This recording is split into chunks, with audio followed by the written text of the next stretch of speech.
Desde a estreia com The Kick Inside em 1978, disco catapultado por conta do sucesso em torno de Wuthering Heights, Kate Bush foi vista como um fenômeno da música inglesa. Era uma dessas menininhas prodígio aí.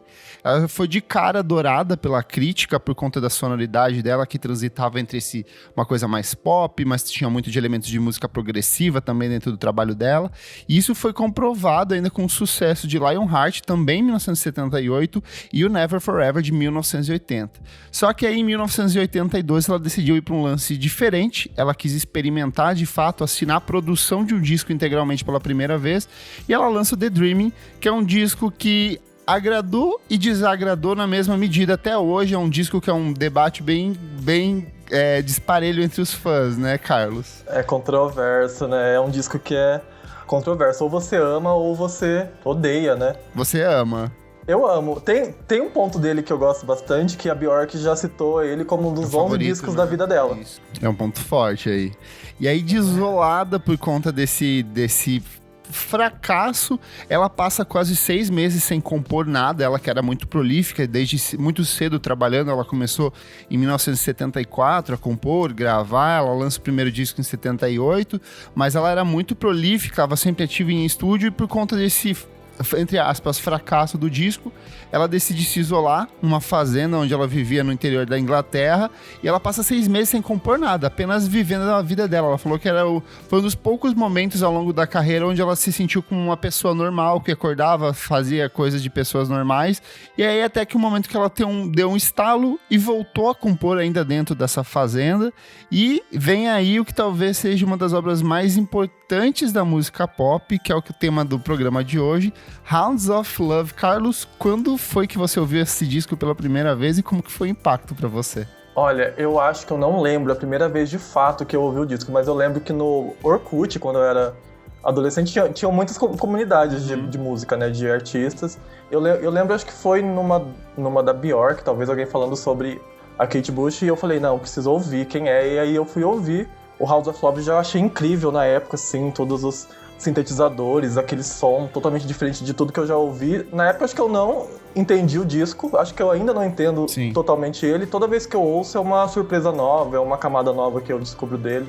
E dentro da discografia da Kate Bush, ele é o seu favorito? Então, eu sou de épocas, assim. Eu acho que ele, no geral, ele é o melhor disco dela, mas eu gosto de um disco por mês dela, assim. Sim. Que é um disco que eu pego pra ouvir sempre. Eu tô com Aerials agora, que é um disco que quase ninguém gosta, mas eu gosto. Nossa, esse também foi uma descoberta tardia e bateu de um jeito bem positivo pra mim. Esse 2005 ele não é? 2004, 2005, alguma Isso. Coisa, né? Uhum. Gosto bastante também.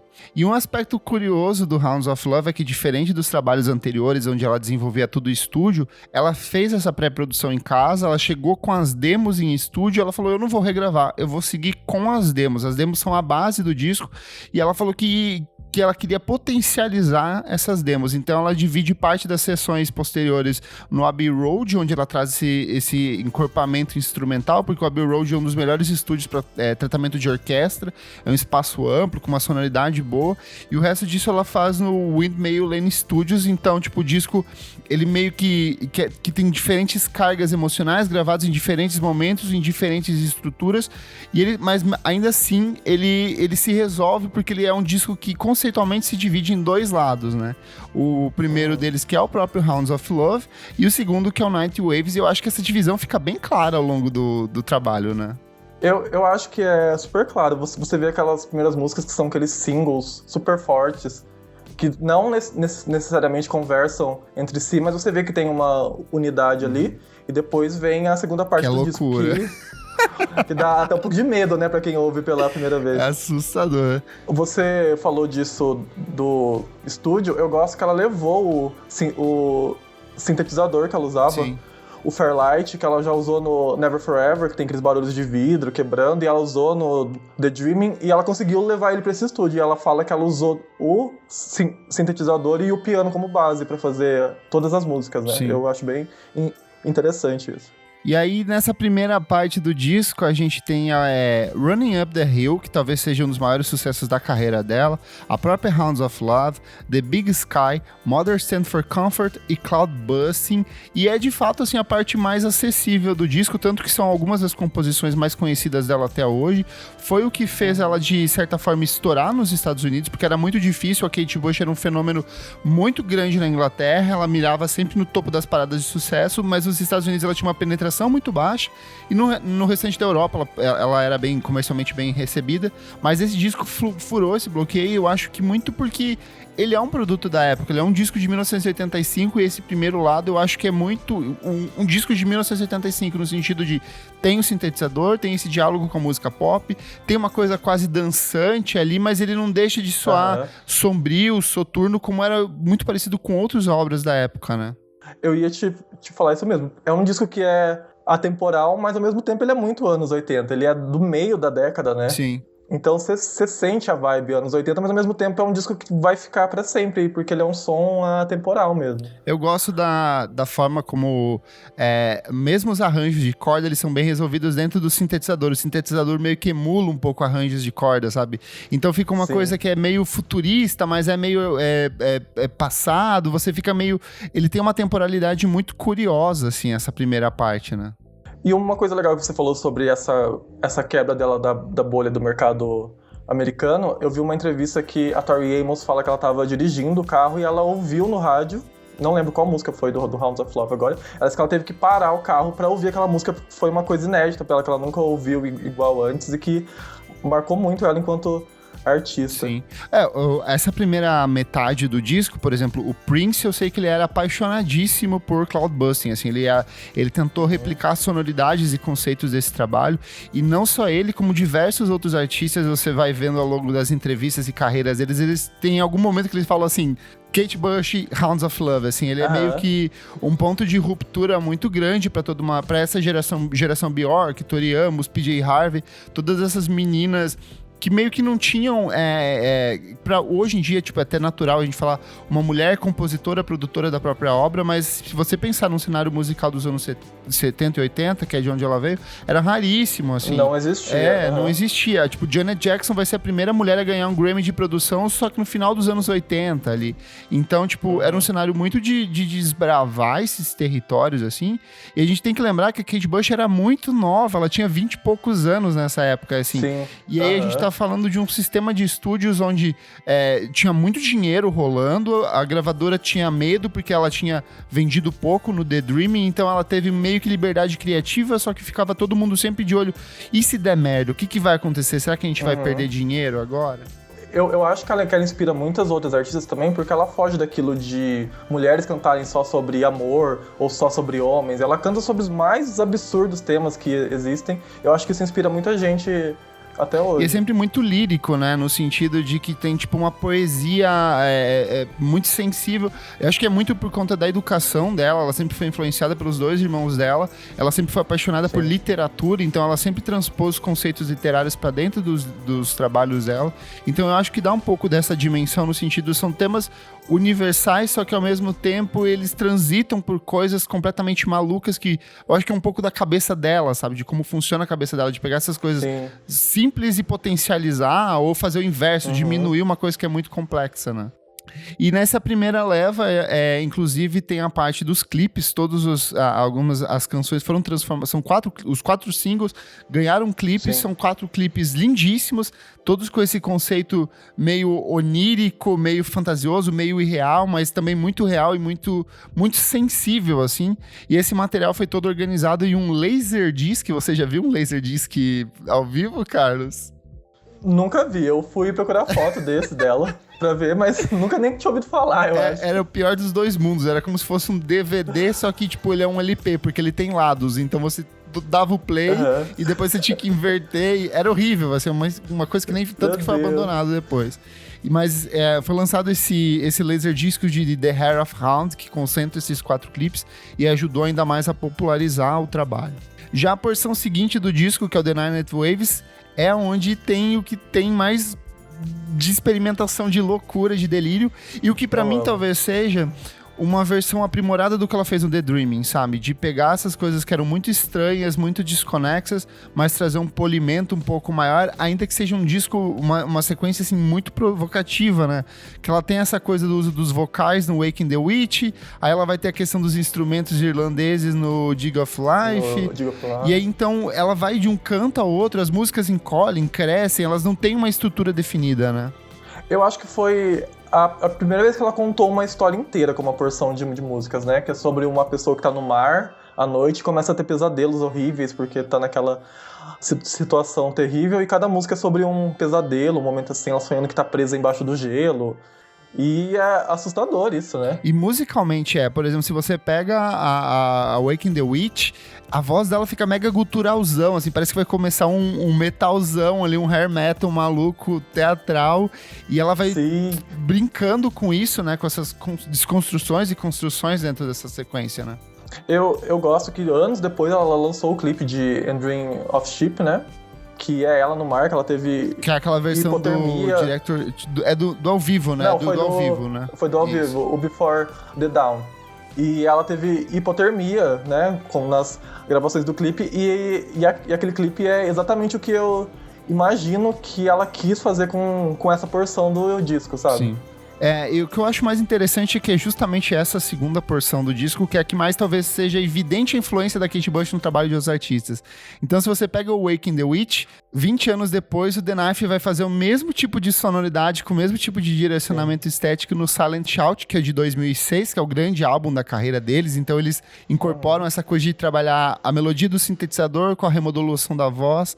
Quando você ouve o And Dream of a Sheep, que é logo a abertura dessa segunda parte, a sonoridade, o jeito de cantar, o uso do piano é muito parecido com Bat for Lashes, quando ela trabalha o The Hunting Man. Sim. Então, se você pega a melodia de Dream of a Sheep, parece muito com o que ela vai trabalhar em Laura, por exemplo. Assim, é mesmo aquela coisa, tipo, minimalista, daí vem a voz e, tipo, tudo vazio atrás dela no restante, né?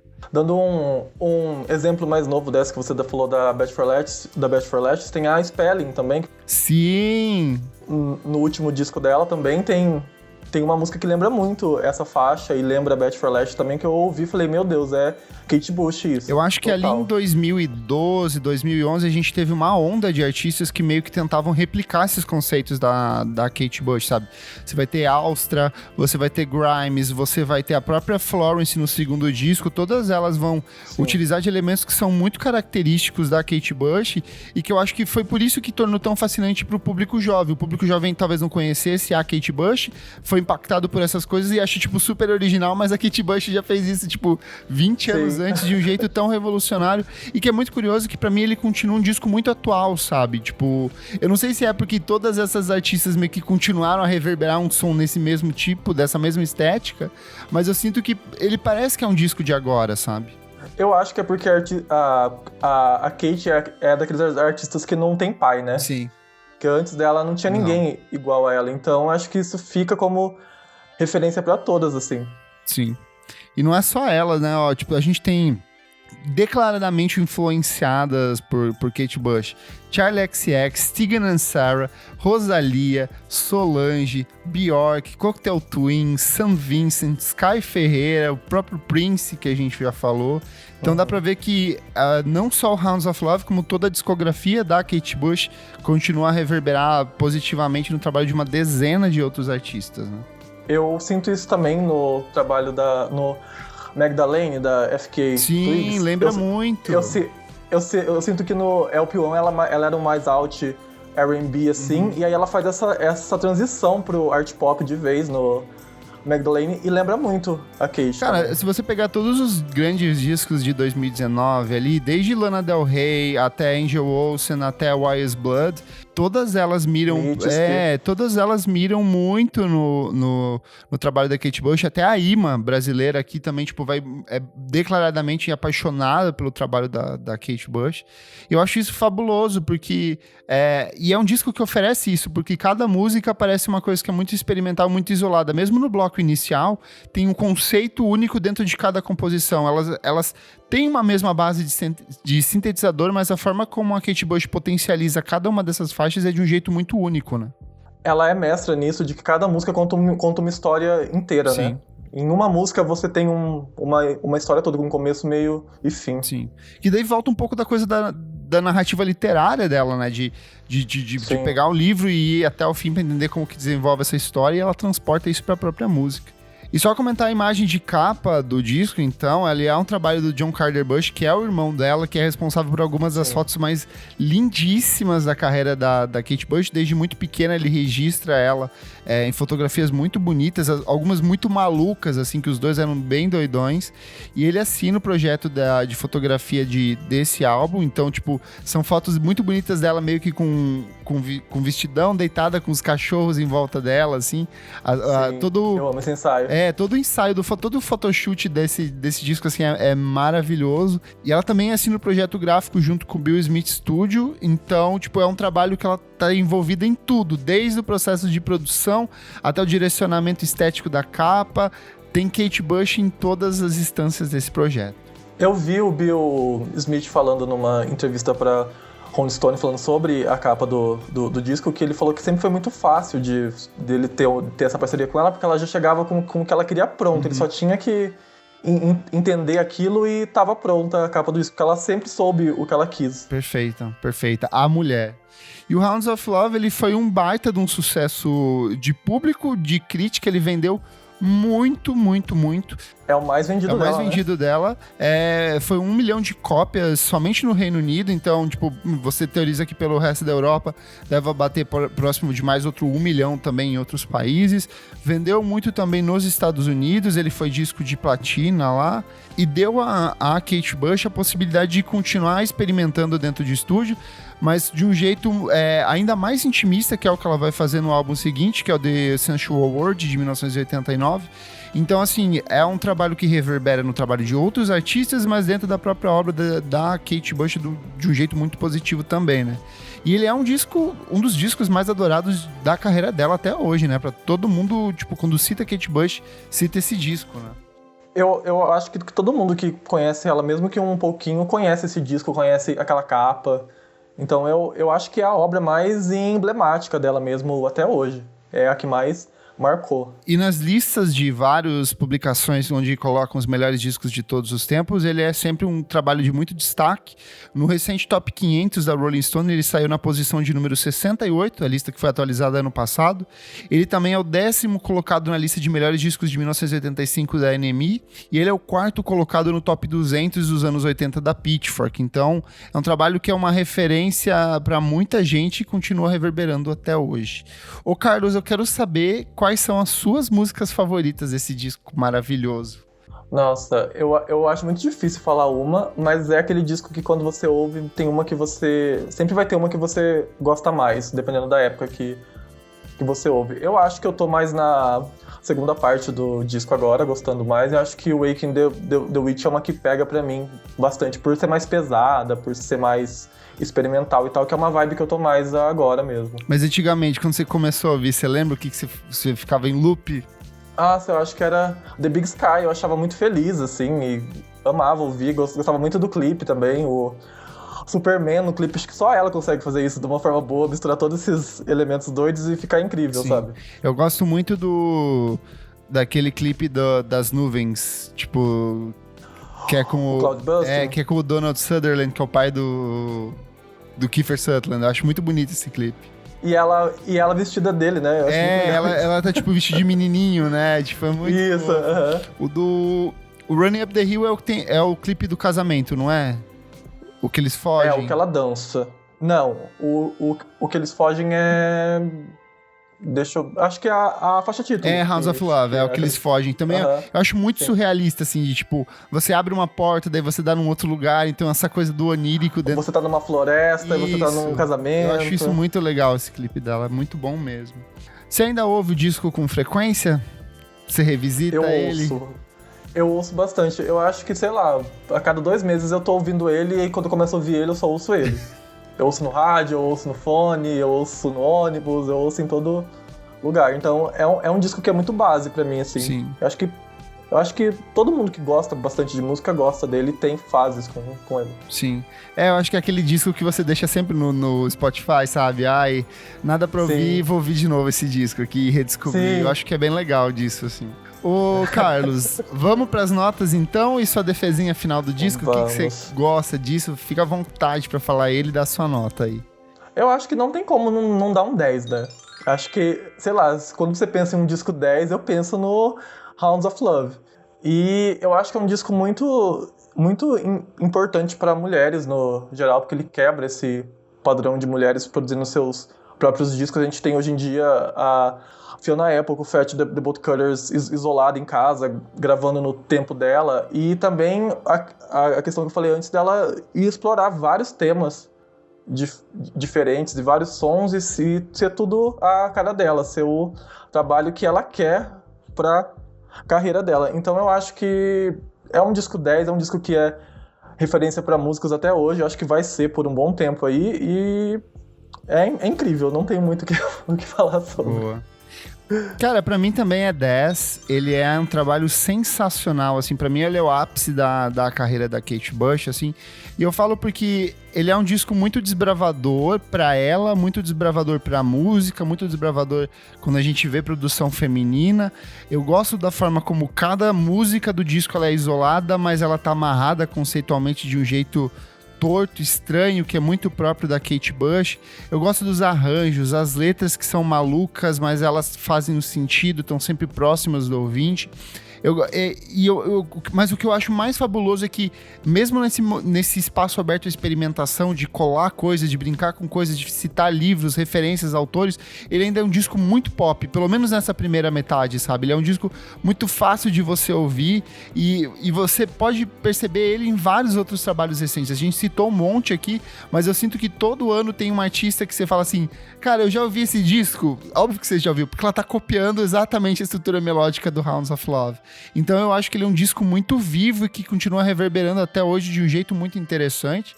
É um disco que eu volto muito pra ele. Eu acho que essa sequência ali do The Dreaming, o Hounds of Love e o Essential World são tipo 3 trabalhos que você volta e vai. Eu acho os 2 primeiros muito bons, só que eu ainda acho que é uma menina meio que se descobrindo em estúdio, sabe? E quando ela chega no Hounds of Love, ela fala assim, é isso, eu sou a dona desse negócio, eu vou fazer as coisas do jeito que eu quero e vocês vão consumir, vocês vão gostar disso, sabe?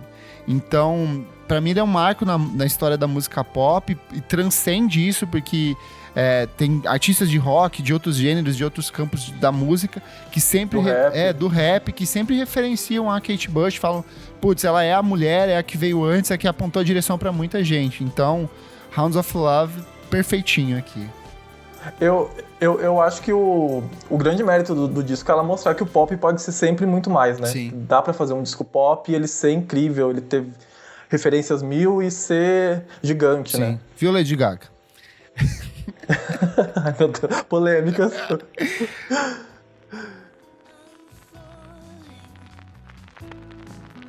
O Clássicos VFSM é um projeto paralelo do podcast Vamos Falar Sobre Música. Apoie a gente em padrim.com.br/podcast VFSM e tem acesso ao nosso grupo fechado para assinantes, programas lançados com muita antecedência e outros projetinhos exclusivos. Você também participa das gravações ao vivo durante o programa. Eu sou @KleberFak no Twitter e no Instagram. Eu sou Cinderela Baiana, lá no Twitter, tá tudo lá. Não esquece de seguir a gente nas nossas redes sociais, @podcastvfsm no Twitter e no Instagram. Até a próxima. Tchau, tchau.